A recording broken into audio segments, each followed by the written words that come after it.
It was a good exhibition game for us. I kind of accomplished what I wanted to.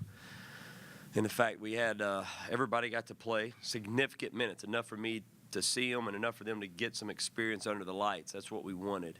Everybody almost got double-digit minutes, so that was good. That's what I wanted to do. And I saw about what I've been seeing. We're going to be led by the top 4 guys. Obviously, Cobbins is not out there, but 5 through 12, it's depending on what day it is, any given day. You look at a guy like DeVar Shine, who was probably the last wing to get in the game, but he ended up playing great. And that's what we've been seeing from a lot of these guys. So it was good for them to get under the lights. I thought they were a little nervous at first, a little jittery, but everybody I thought played well and played hard. Defense I thought is headed in the right direction. Still got to get better, but it needs to be who we are. We can be a really scrappy defensive team. I thought even though we blocked 8 shots, I didn't think we blocked enough shots at the rim. Need to protect the rim a little bit better than we did. Defense was good except for a couple breakdowns, understanding which press we're in. We do change presses a little bit, and we got a little confused when we did give up a few shots, and we didn't give up many open shots. When we did, it was usually because we got a little confused on which defense we were in, and we can correct that. Offensively, didn't have enough assists and didn't push the ball enough. Just didn't push the ball the pace we want to play it wasn't there for whatever reason, and we can correct that. But overall, I'm glad everybody got to play. You enlighten us a little bit on Michael and what happened there. Cobbins, yeah. When after we redshirted him his first year here, he played in 2 games. And the NCAA rule is you for every game you play in, you set out 2, so that's 4 games. And we petitioned. We put in some different waivers to not have to sit out any because he set out 21 games last year. To me, that should have sufficed. I mean, for the student athlete, if you're all for the student athlete and what's best for them, he did have to sit out 21 games last year. We petitioned to try to get him not to have to sit out any. That was enough. But that wasn't. We didn't get that. But then we came back this week and petitioned, well, can he sit out? The exhibition games, because at first they said he could not, but then we had saw where Wisconsin had gotten a waiver where their guy could set out exhibition games and count. Same type deal. He was going to set out 4 games, and at first, if I'm understanding, the Wisconsin players, same thing as Cobbins, had to set out their first 4 real games, but then they petitioned and they actually got him to be able to set out the exhibition game and their scrimmage. Well, we'd already played our scrimmage. So just yesterday afternoon, in the middle of practice, I got the word back that yes, he could set out the exhibition game. So now he will set out this exhibition game in the first 3 games and be ready to go for Milwaukee, if that makes sense. So something you were obviously aware of and working on, didn't catch you by surprise? Oh, no. We knew he wasn't going to be able. We thought we were going to play the first 4 games. That's the reason we scheduled 4 games before Las Vegas the way we've done it. I would never, ever, and I've never done before, schedule 4 games in a matter of 7 days, but we had to do that to get Cobbins, get those out of the way. So Cobbins, I was planning on it. If we got the waiver, that'd be great. We'll be all right. But we've got 6 games in 12 days coming up. That's not the greatest scenario for us, but hey, it is what it is. We'll be all right. We'll figure it out. We'll get better through all these, and it may be great for this team to be playing in games. Maybe it'd be good. We'll learn from mistakes and go from it. So maybe it won't be a bad deal. But we do have a lot of games coming up, a lot. What were your impressions of 3 big men who are going to kind of be filling that kind of? Wasn't happy with them. 5 spot we got to get more from. I was not happy with the 5 spot at all. They've got to give us more. Socek, Anthony Allen, and those are really the 2 guys. Mitchell Solomon usually plays some 4. He can play some 4. I thought he did it pretty, but we've got to get more out of them. Not that they did terrible or anything, but we need more. We need more from them, especially while Cobbins is out. So we're going to spend an enormous amount of time this week trying to get those guys even more ready than they were today. But yes, we need more from them.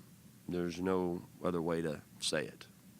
Looks like Hickey's fitting in pretty well. He's feeling his way through. I still, there's not many times I've had to tell players to play faster and, kind of let the reins go, and I'm letting him play, but he still wants to. Him and Tyree are still slowing things down a little bit. and we need to pick the pace up. The pace wasn't what I wanted today. Even when you're running plays, you still can push the ball, and we just didn't play at the pace. But no, I like Anthony Hickey. He's been extremely coachable. Anthony Hickey's been very coachable. Has had a tremendous attitude, and he's going to be a very good player. We just got to. He takes too many plays off at times. Got to get him playing hard consistently. But you saw what he's capable of doing, and I think he had 4 or 5 steals in just a limited amount of time. But he's a good basketball player. Yeah. Your second team of guards, Tyree and Jeff, got after defensively in the second half too, right? Those two guys, we've seen that in practice. When those two guys get out there and they're loose and they're going, they're hard to score against. They are, they create a lot of havoc out there. They're pests, those two. I like those two when they play together. You saw Jeffrey Carroll, a glimpse of what he's capable of doing. Shine got in and kind of did what he's been doing for us. So, I like 5 through 12. Sager's been playing well. He gave us good minutes when he came in. It's just 5 to who's going to get the minutes going to depend on who's doing well in practice, probably more than any team I've ever coached, and who's playing well in their first opportunity when they got in the game. Just because nobody has stood out, has said, all right, I'm going to take all the minutes. It's what you saw today is kind of what we've been seeing. You said we got a glimpse. What are you looking to get out of Jeffrey Carroll? He got to make some shots. He can do that. He didn't make as many as he normally does, but he can get hot. He can get hot quick. And it's a matter of him making a miss. You can't stop his shot. I mean, he's long, he's athletic, and he jumps. It's a pure jump shot. And he can make them. He's been making them. But he has the ability to get on a roll and really change the game. And he's really been playing hard for us, very hard, trying to get better defensively. And I love his attitude right now. He's starting to be a guy that's would play a lot of minutes at this point. He's been playing well for us.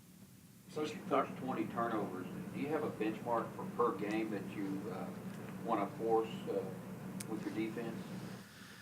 Yeah, we're still working through that based on us grading system every day, our inter-squad scrimmages, the Louisiana Tech scrimmage, as well as today, figuring out what that number is realistic for this basketball team. But we will have a number before Friday, to be honest with you.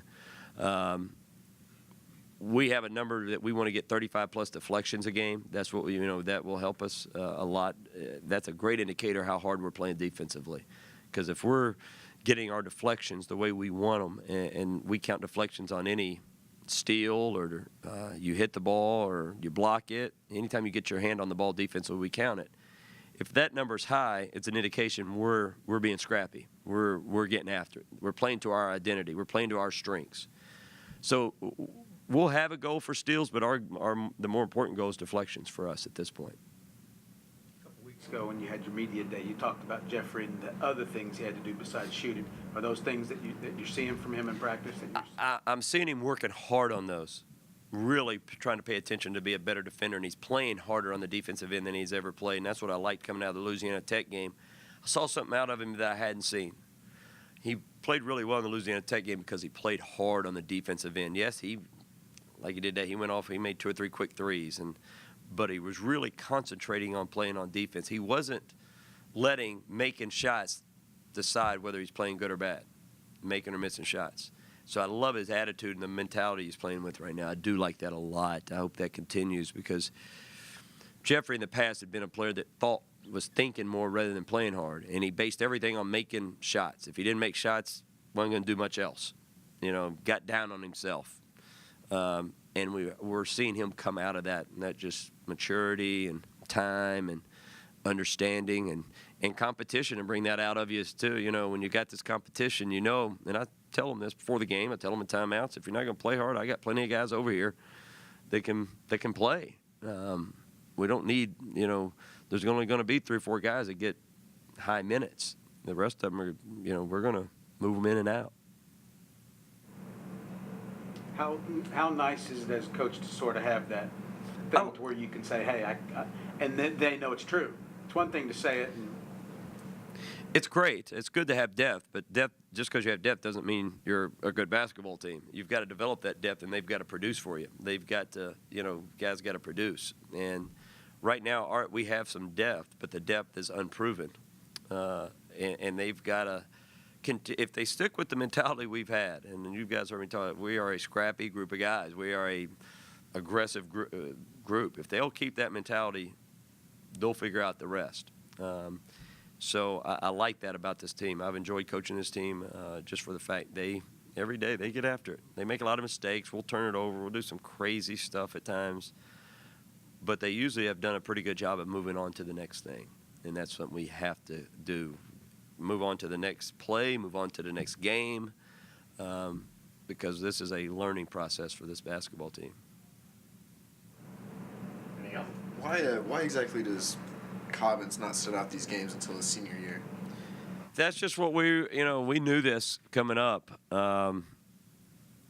It's a good question. I don't know. That's a good question. Why I'm not for sure. I'm not for sure.